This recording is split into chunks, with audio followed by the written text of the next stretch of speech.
voyez, c'est enregistré en temps réel. Donc aujourd'hui, le sujet, c'est euh, comment se lancer dans l'immobilier euh, et comment se développer. Donc c'est un sujet assez large et assez complexe. Et c'est d'ailleurs pour ça que je vais faire ça très court aujourd'hui, mais je vais faire ça plus long la prochaine fois. La prochaine fois, c'est une formation à laquelle je vous invite gratuitement, qui est une formation qui s'appelle Top Départ.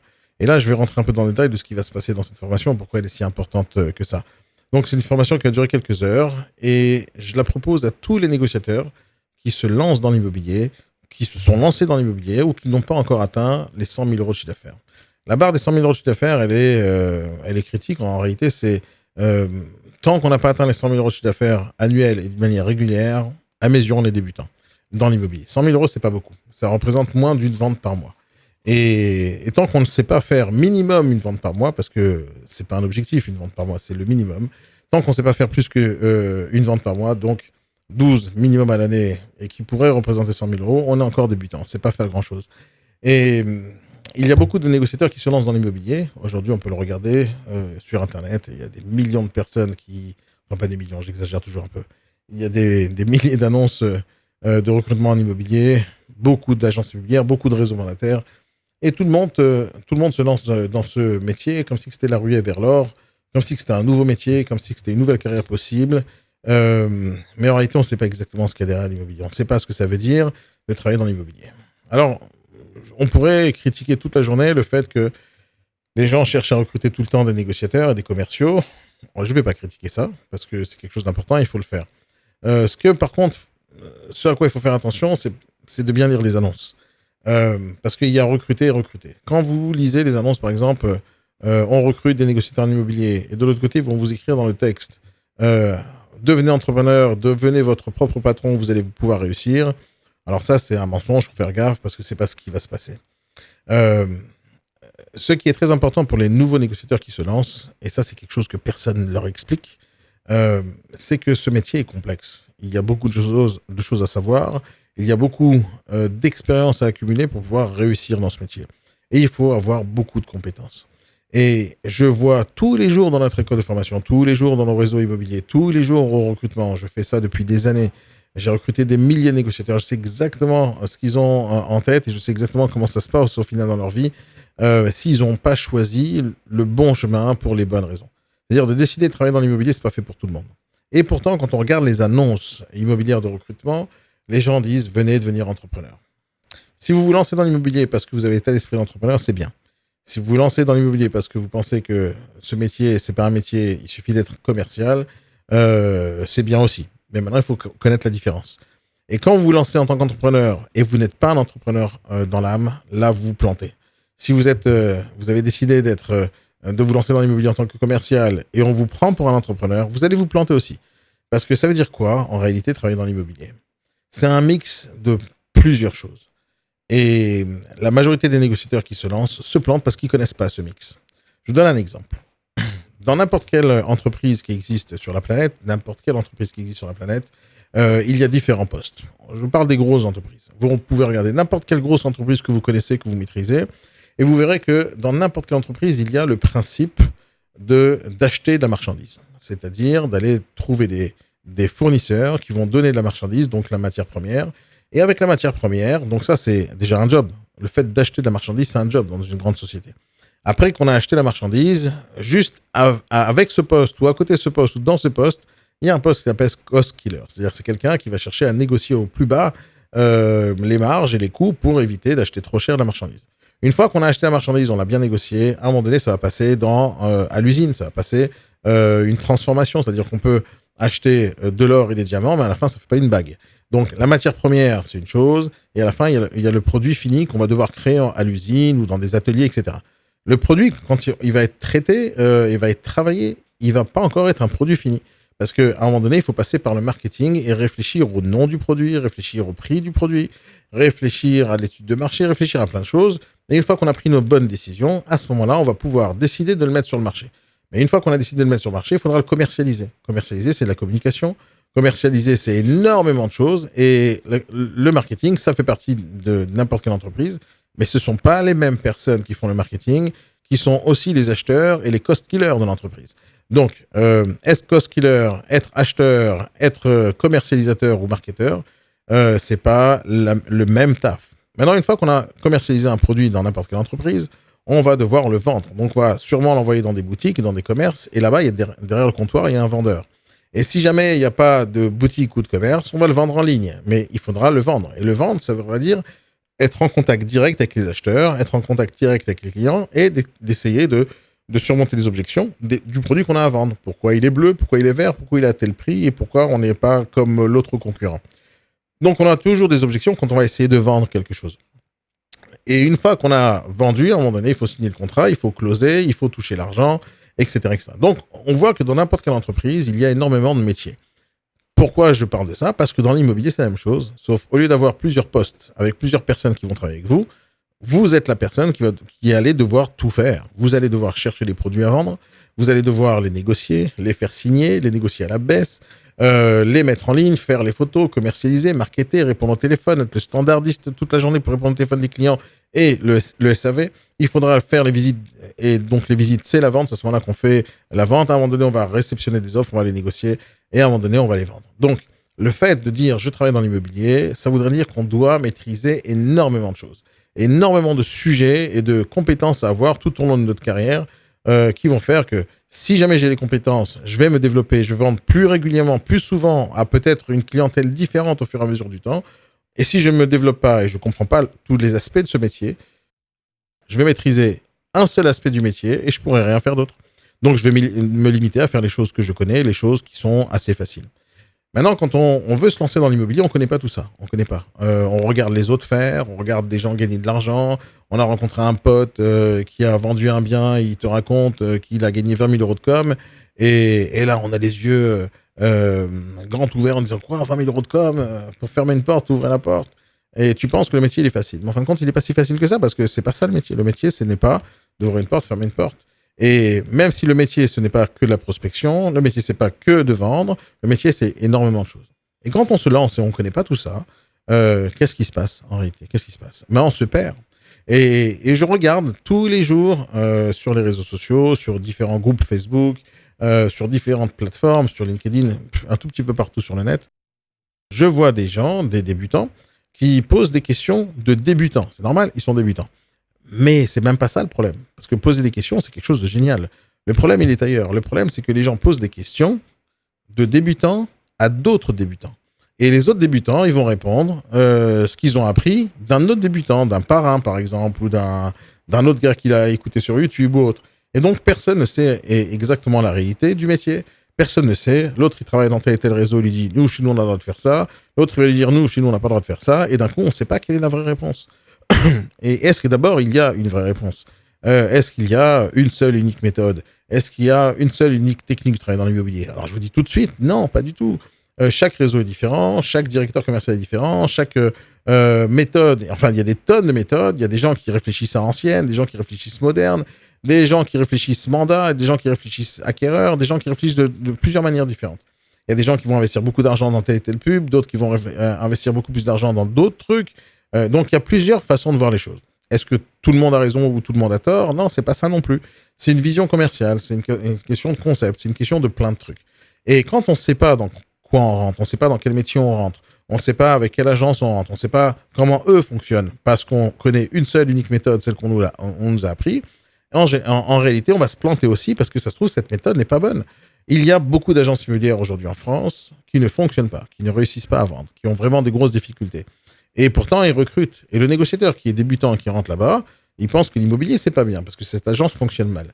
Et quand on va regarder une autre agence qui fonctionne bien, on se dit, mais peut-être que c'est parce qu'elle est grosse, cette agence, qu'elle fonctionne bien. Non, peut-être que c'est une autre méthode. Ou peut-être qu'elle fonctionne pas bien du tout. Peut-être qu'ils recrutent, mais les négociateurs ne restent pas.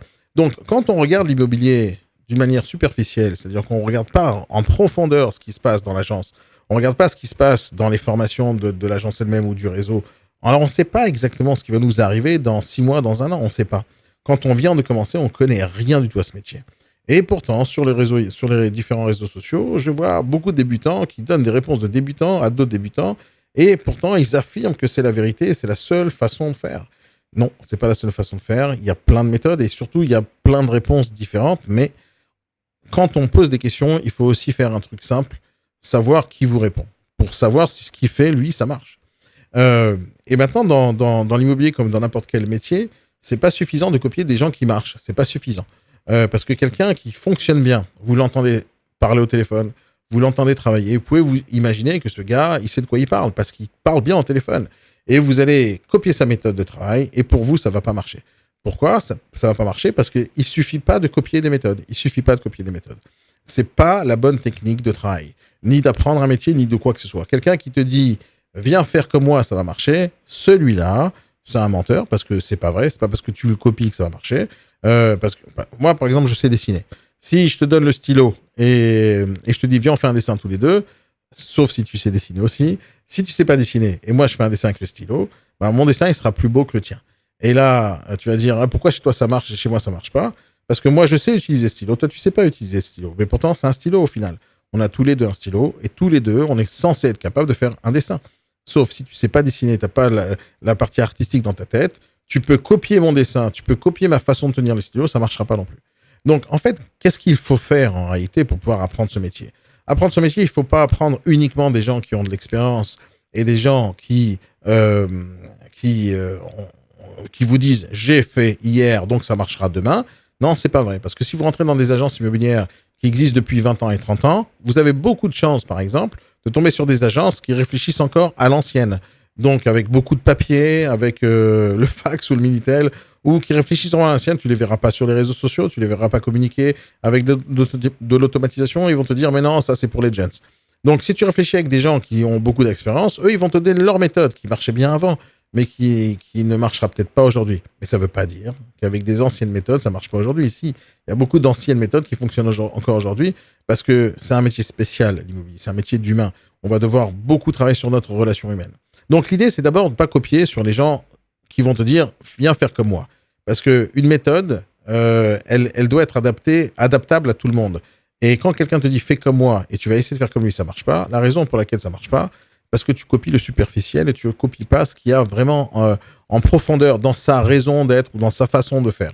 Par exemple, quand moi je parle tel que je parle, je sais très bien que c'est mon style à moi. Je suis assez agressif quand je parle vite, je dis beaucoup de choses. Donc, c'est mon style. Si quelqu'un va essayer de copier mon style, il va se planter, il va raconter des salades parce que c'est pas son style. Son cerveau, il fonctionne pas de la même manière. Donc, il faut, à chaque fois qu'on écoute une méthode ou une façon de travailler ou une technique qui est très basique et très fondamentale, une des choses qu'il faut faire, c'est de comprendre la raison pour laquelle elle a été faite, cette méthode. Et essayer de comprendre et de se l'adapter à soi-même, de se l'approprier. Et ça, c'est ce que vous allez pas apprendre en copiant les autres. Vous apprenez pas ça. Vous apprenez pas ça sur les groupes Facebook. Vous n'apprenez pas le vrai métier sur des groupes Facebook ou sur des groupes d'entraide ou avec un parrain qui va vous dire viens faire comme moi. En fait, il faut bannir tout ça. Il faut éliminer toutes ces sources d'apprentissage parce qu'elles sont pas véridiques, parce que vous apprenez pas en profondeur la raison pour laquelle les choses sont faites. Et donc, quand on rentre en formation et quand on fait ça avec des gens qui savent de quoi ils parlent, on va rentrer en formation, mais on va pas spécialement apprendre une méthode. On va apprendre une façon, en tout cas c'est comme ça que j'enseigne, c'est une façon de réfléchir pour pouvoir arriver à une méthode. C'est-à-dire en gros, vous allez devoir créer votre propre méthode de travail, adaptée à votre façon d'être, à votre façon de réfléchir, à votre façon de penser. Et là, ça va vous permettre d'aborder le marché différemment encore. Parce que quand on va copier les méthodes des gens et qu'on va se dire je vais faire comme lui, au final, vous êtes juste devenu un concurrent de quelqu'un d'autre. Vous êtes devenu un copier-coller. Et quand on devient un copier-coller, on ne fait pas la différence sur le marché. Et l'idée, c'est de faire la différence sur le marché. On a une chance dans l'immobilier, en tant que négociateur en immobilier, on a une chance, c'est d'être unique. Chacun d'entre nous, on est unique. Et le fait qu'on soit unique, on doit cultiver cette différence. Et quand on part du principe que copier l'autre, c'est une bonne méthode d'apprentissage, là, on est en train d'éliminer toute la différence qu'on pourrait avoir entre moi et les autres. Donc, déjà, le principe, quand on apprend ou quand on veut se lancer dans l'immobilier, il ne faut pas copier. Et pourtant, si vous regardez les agences immobilières dans leur généralité, vous allez voir que toutes les agences immobilières qui ont pignon sur rue, elles se ressemblent. Elles ont toutes la même vitrine avec les mêmes affiches A4 et les mêmes méthodes d'affichage sur les affiches qui sont sur la vitrine. Et tout le monde se copie. Il y a toujours une machine à café dans la salle, dans l'agence. Il y a toujours un ou deux bureaux. Il y a toujours 2-3 bureaux par terre, au sol et 2-3 espaces pour pouvoir accueillir du client. Tout le monde se ressemble.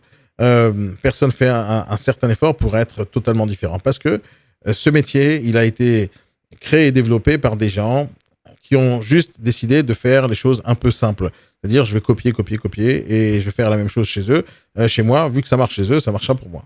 Et aujourd'hui, si on regarde un peu ce qui se passe dans le monde du recrutement dans l'immobilier, vous allez voir des tonnes de personnes qui viennent dans des réseaux immobiliers, des réseaux mandataires, des réseaux d'agences, et on leur dit, viens travailler chez nous, tu vas être à la commission, et ça, c'est notre méthode, tu vas prospecter au téléphone, et va prendre des mandats, et ça va bien se passer.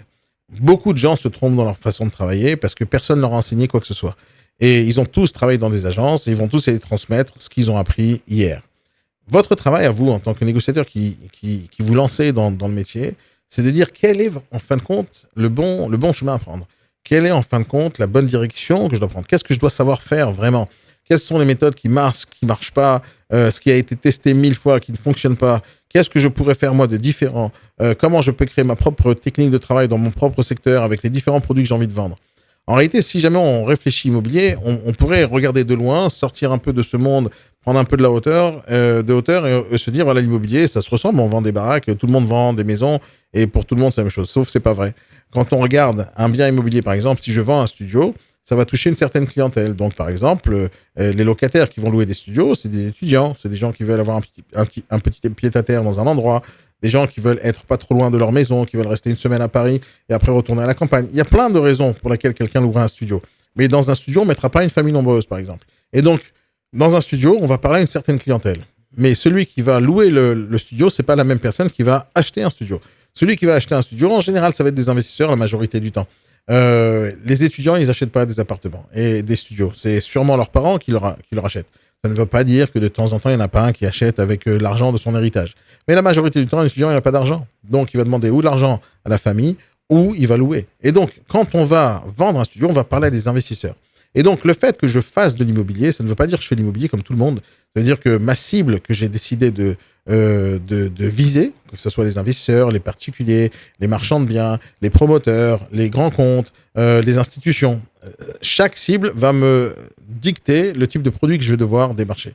Et si je démarche un certain produit sans connaître la cible, je suis déjà en train de me planter. Et si j'ai pas les compétences pour parler avec ma cible, je suis déjà en train de me planter. Je vous donne un exemple. Quelqu'un qui sait vendre, par exemple, 15 appartements par an à des particuliers, il ne saura pas spécialement vendre un immeuble à un investisseur parce que c'est un autre métier, c'est un autre domaine. Et celui qui sait vendre un immeuble, ça ne veut pas dire qu'il sait vendre un fonds de commerce. Ça ne veut pas dire non plus que quelqu'un qui a vendu un immeuble à 15 millions d'euros saura vendre aussi des murs de boutique, ou ça veut dire qu'il saura vendre un appartement pour une famille nombreuse. Parce que chaque bien représente une certaine clientèle. Et quand on se lance dans l'immobilier, on ne sait pas tout ça. On n'y comprend rien. Et regardez bien le marché. Aujourd'hui, tous les négociateurs dans l'immobilier foncent directement vers le particulier. Ils foncent directement vers le démarchage sur le bon coin. Et c'est leur méthode de travail. Et c'est ce qu'on vous dit de faire. Certaines personnes vont dire non, il faut travailler autrement, etc. Ok, super. Mais c'est quoi? Qu'est-ce qui marche en réalité? Qu'est-ce qui fonctionne? C'est quoi la bonne direction? Comment ça fonctionne une entreprise? Comment ça fonctionne une image de marque? Comment ça fonctionne les recommandations? Qui peut témoigner qu'il a 10 recommandations par jour? Etc. Donc, il y a plein de questions qui pourraient se passer dans la tête d'un débutant et personne ne va lui enseigner parce que c'est pas ce qui se passe aujourd'hui sur le marché. C'est pas comme ça que ça fonctionne. Aujourd'hui, vous rentrez dans une agence pour travailler, tu es à la commission, tu signes un contrat d'agent commercial, tu travailles dans l'immobilier et dès le lendemain ou 3 jours plus tard, tu fais des estimations. Et donc, qui t'a appris le métier pour pouvoir faire des estimations, par exemple? Quand tu rentres dans un réseau mandataire, on te dit tiens, tu fais 2 jours formation initiale et après, de temps en temps, tu verras un gars qui va essayer de te coacher de temps en temps. Et si tu veux, prends des formations payantes. Mais on ne prend pas des formations parce qu'il y a des formations. On prend des formations parce que le formateur qui fait la formation, il sait de quoi il parle. On ne fait pas des formations parce qu'on vous a dit il faut faire cette formation. On fait cette formation parce que vous pensez que c'est ce dont vous avez besoin. Et comment pouvez-vous savoir ce dont vous avez besoin lorsque vous n'avez jamais travaillé dans ce métier? Et donc, il faut rentrer dans ce métier avec un autre état d'esprit. C'est d'abord, c'est quoi ce métier? Déjà, dans tous les métiers qui existent en France ou sur la planète, quand on se lance dans un métier, on va d'abord étudier le métier, donc on va aller à l'école. Si j'ai envie d'être garagiste demain, il faut que j'apprenne le métier de garagiste avant. Il faut que je sache réparer des voitures avant. Si je veux postuler dans un garage, le gars, il va me dire, t'as déjà réparé une voiture? Moi, je vais lui dire non. Ok, super, bien, tu travailles, tiens le salaire. Ça n'existe pas. Dans aucun métier, je peux rentrer sans le connaître. Je vais être développeur web, super, génial. Développeur web, top. Je vais postuler dans une boîte de développement web. Ils vont me poser la question, est-ce que tu sais développer? Je dis non, mais je comptais sur vous, vous allez me faire une formation. Et ben non, on va pas vous accepter parce qu'on cherche des développeurs web, pas des débutants qui savent pas ou qui veulent développer le web. Dans l'immobilier, c'est à l'envers. Et c'est bizarre, c'est pas dire que c'est bien, mais c'est à l'envers. Il y a juste des milliers de personnes tous les jours qui se lancent dans l'immobilier, mais qui connaissent pas ce métier. Et on leur promet qu'on va les former sur le tas, et le tas, il arrive jamais. Parce que ce qu'on doit apprendre dans l'immobilier, c'est énormément de choses. Voilà un secret que je vais vous dire maintenant, mais que personne qui vous recrute va vous le dire. C'est un métier qui s'apprend avec un minimum de 2 ans. Il faut minimum 2 ans pour comprendre simplement quel est ce métier de négociateur en immobilier.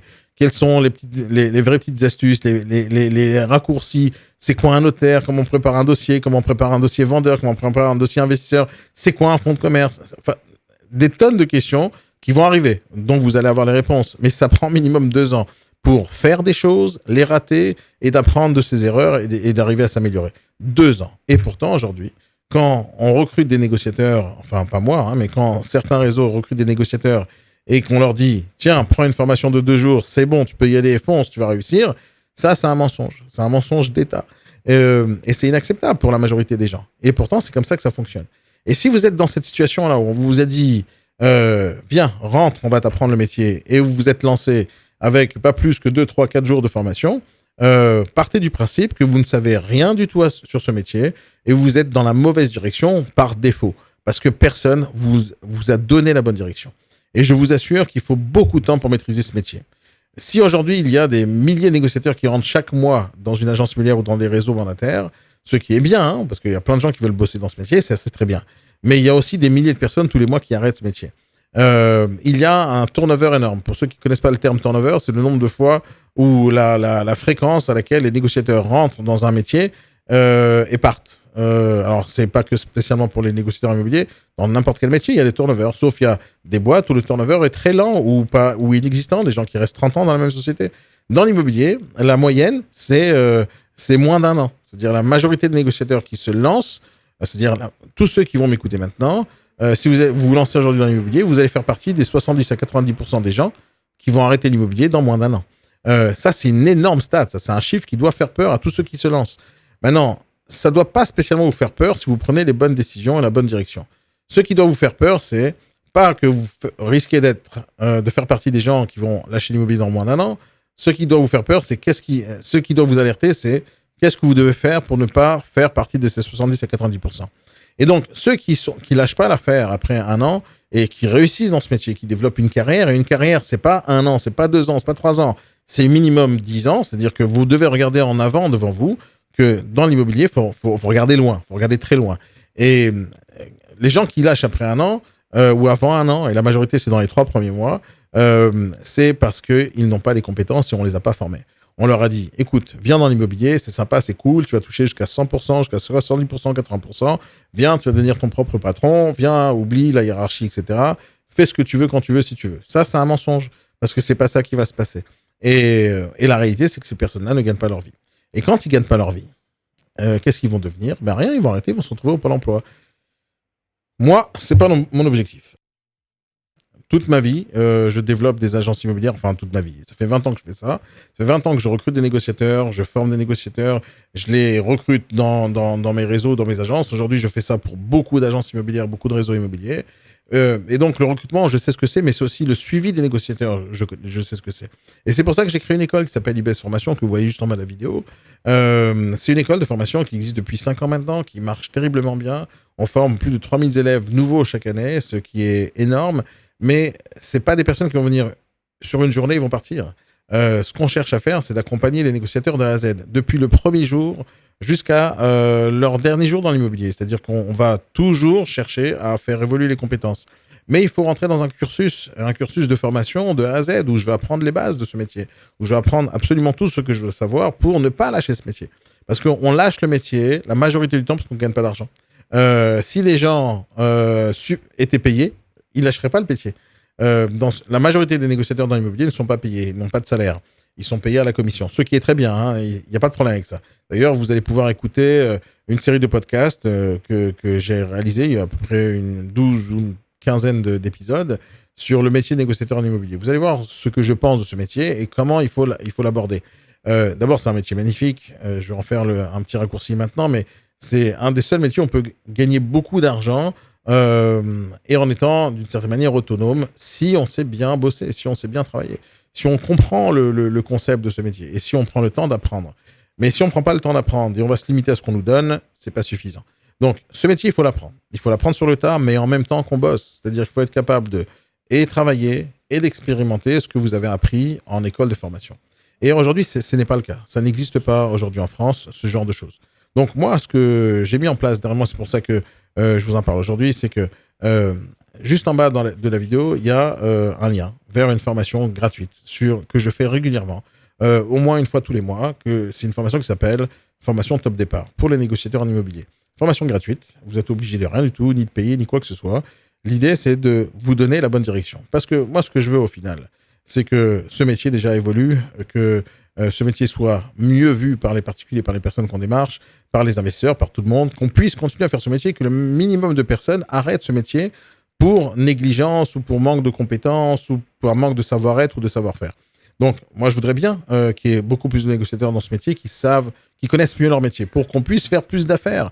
En réalité, si tout le monde est professionnel et si tout le monde fonctionne bien, tout le monde est heureux, les clients seront heureux, l'image de marque est cool, on pourra faire des affaires entre plein d'agences immobilières et tout se passera bien si tout le monde a le bon état d'esprit et tout le monde entreprend et reste à long terme. Par exemple, quand vous démarchez quelqu'un aujourd'hui, si vous disparaissez dans 6 mois, ben vous avez perdu vos 6 mois. Vous n'avez pas perdu juste un client ou un vendeur ou n'importe qui, vous avez perdu 6 mois de travail. C'est-à-dire, si vous construisez aujourd'hui et vous ne cherchez pas à développer ça au fur et à mesure des années, vous êtes en train de perdre chaque minute de votre temps. Et il ne faut pas perdre ce temps-là. Et pour ça, il faut construire dès la première journée. Et pour moi, la formation qui va vous aider le plus à prendre la bonne direction, c'est cette formation de Top Départ. Donc, la seule chose que vous ayez à faire là maintenant tout de suite, c'est de cliquer sur le bouton en bas de la vidéo, vous inscrire et participer. Je fais ça une fois par mois. Inscrivez-vous dans une des séquences et vous allez y avoir le droit. Maintenant, l'idée aussi, c'est pour qui elle est cette formation en réalité. Alors, je parle beaucoup de débutants, mais débutants chez moi, c'est jusqu'à 100 000 euros de chiffre d'affaires. Avant 100 000 euros de chiffre d'affaires, tant qu'on n'a pas dépassé les 100 000 euros de chiffre d'affaires, vous êtes des débutants pour moi. Et parce que 100 000 euros chez moi, c'est juste rien du tout. C'est-à-dire, c'est rien du tout, c'est 1 ou 2 mois de travail. Donc, 100 000 euros, c'est pas grand-chose. Quand on cherche à développer une vraie entreprise qui va décoller avec un chiffre d'affaires. 100 000 euros, quand on est négociateur en immobilier et qu'on est à 50% de com, 100 000 euros, ça représente 50 000 euros dans les poches du négociateur qui sont TTC. C'est-à-dire qu'on va enlever encore 45%, il ne va pas rester grand-chose. Donc 100 000 euros dans notre métier, ce n'est pas grand-chose. Ce n'est pas du tout grand-chose, il faut faire beaucoup plus. Il faut viser les 300 000 et les 500 000 euros de chiffre d'affaires. Et ça commence à être intéressant. Et pour ça, bien sûr qu'il y a des méthodes et des techniques, mais elles n'arrivent pas en un jour. Ça prend du temps avant de construire tout cet environnement dont vous avez besoin pour pouvoir générer beaucoup de chiffre d'affaires. Aujourd'hui, si vous écoutez les personnes qui vous entourent, vous allez copier leur chiffre d'affaires, c'est-à-dire vous allez être à la même hauteur que leur chiffre d'affaires. Et donc, si les personnes autour de vous, la moyenne d'entre eux, ils font 80 000 ou 50 000 ou 100 000, ben, c'est ce que vous allez obtenir parce que vous allez travailler exactement comme eux. Mais si vous travaillez avec des personnes qui font plus que ça, qui font 500 000 ou 600 000 ou qui font 10 ou 15 millions d'euros de chiffre d'affaires par an, vous allez comprendre qu'il y a d'autres méthodes de travail et il y a d'autres façons de faire dans l'immobilier. Maintenant, ce n'est pas un négociateur qui fait 10 millions, 15 millions, mais il y a une façon de développer son réseau pour être capable de faire beaucoup plus d'affaires, beaucoup plus facilement et surtout avoir ça d'une manière régulière. Donc l'idée, c'est pas de vous dire hey, il faut faire l'immobilier pour l'argent et faire que ça et chercher à gagner de l'argent, vous allez tous devenir millionnaires demain. Non, parce que c'est un métier. Et si on fait bien ce métier, on est capable demain, dans le futur, parce que votre but, c'est peut-être pas de rester négociateur toute votre vie. Hein. D'ailleurs, c'est comme ça que j'ai commencé l'immobilier. J'étais négociateur. Aujourd'hui, je suis plus négociateur comme vous. Mais j'enseigne ce métier à plein de négociateurs et je recrute plein de négociateurs pour des agences partenaires avec qui je bosse. Et dans l'idée, c'est de dire, ce métier, il doit être fait par des professionnels, pas par n'importe qui. Et ce n'importe qui, il y en a trop sur le marché. Donc, ce que je fais dans cette formation, qui est vraiment totalement gratuite, allez-y, profitez-en, je fais ça régulièrement. Et c'est vraiment par générosité que je fais ça, parce que je veux absolument que le maximum de personnes qui se lancent, qui sont des entrepreneurs, fassent ça pour une vie entière, une carrière. C'est beau ce métier. On peut gagner notre vie pendant très longtemps. Mais pour ça, il faut faire bien dès le départ. Et les gens qui lâchent l'affaire après 6 mois, ils ont raté toute leur carrière en réalité. Ils vont se retrouver salariés quelque part et dans un certain temps, dans une autre époque, ben, ils vont lâcher le boulot où ils sont, ils vont se retrouver au Pôle emploi et peut-être qu'ils vont retenter l'immobilier. mais à chaque fois, ils se planteront parce que s'ils vont pas dans la bonne direction, ça marche pas. Et la bonne direction, il n'y en a pas une seule, mais il y a un grand cap, assez large, assez commun à tout le monde. N'importe quel entrepreneur doit avoir son cap, et dans l'immobilier, il y a un cap. Si on connaît ce cap-là, on sait dans quelle direction on doit aller, c'est très facile au final de savoir dans quelle direction je dois aller tous les jours, parce que ce cap-là, il est bien défini au loin, et chacun d'entre vous, vous allez avoir un cap. Donc moi, dans cette formation, je vais vous aider à voir justement toutes les difficultés de ce métier, toutes les crevasses, toutes les montagnes à grimper, toutes les pentes faciles à descendre. Je vais vous expliquer comment les prendre, mais surtout comment réfléchir pour le restant de votre carrière. Et après, si vous voulez poursuivre avec moi tout le reste des autres formations, bah, tant mieux. Mais celle-là, elle va énormément vous aider, peu importe dans quel réseau vous travaillez, peu importe dans quelle agence vous travaillez, peu importe avec quel client vous travaillez. Je vais vous apprendre à vous lancer réellement comme il le faut pour construire une entreprise qui va fonctionner à long terme. Donc voilà, ce que vous avez à faire, c'est un truc très simple. Cliquez sur en bas de la vidéo, sur le lien dans la description et inscrivez-vous. Allez les amis, je vous souhaite à toutes et à tous une très bonne journée. Bye bye. Ah, il est où mon jingle? So dedicated, help with business development, and it's so amazing. Capiche Radio, this is what you need in helping entrepreneurs and motivational speaking. Yeah, you wanna grow your business, make some money, and I understand you. Well, I got the best coach, that's my homie Daniel. Capiche, the best motivational radio station in the world. Capiche?